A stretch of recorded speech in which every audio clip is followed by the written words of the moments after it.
Heart attack இல்லை sting வச்சுருக்கவங்களுக்கு வந்து இந்த மருந்து சாப்பிடுவாங்க. அந்த மருந்து வந்து பிளட்டை வந்து தின் பண்ணி தண்ணி மாதிரி ஆக்கும். ஃப்ளோ நிறைய இருக்கும் ஸ்ட்ராங்காக இல்லை. அந்த மருந்து நான் சாப்பிடுதில்ல.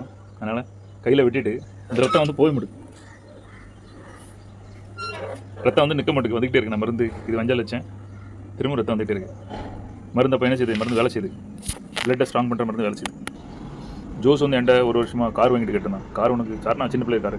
நீ என்ன பண்ணுவேன்னா, உலகத்தில் ஏதாவது கிடைக்கணும் அப்படின்னா நீ ஏதாவது செய்யணும் குழந்தைங்களுக்கு. நீங்கள் அம்மா அப்பான்னு சொல்லிட்டு கட்டாயப்படுத்தி வாங்கி கொடுக்காதீங்க. நீ என்ன செய்வோம், உனக்கு என்ன வாங்கி தரணும், அது மட்டும் எக்ஸ்ட்ரா சோறு போட்டு நான் பண்ணுறேன். மற்றபடி அதுக்கப்புறம் அவன் சரி நான் ட்ரைனிங் எடுக்கேன், வீடியோ எடுக்கேன்ட்டான். அப்போ வேணா அவனுக்கு கார் வாங்கி தரேன். அதெல்லாம் ஒழுங்காக பண்ணி தரேன். பிள்ளைகளுக்கு எதுவுமே கேட்காம கொடுக்காதீங்க. நான் இன்னைக்குலேருந்து ஸ்டார்ட் பண்ணுறேன், வீடியோஸ் பண்ணேன். குழந்தைங்க எப்பவுமே கான்ஃபிடென்ட்டாக வருதுங்க. ஃபுல் ஃப்ரீடம் கொடுங்க.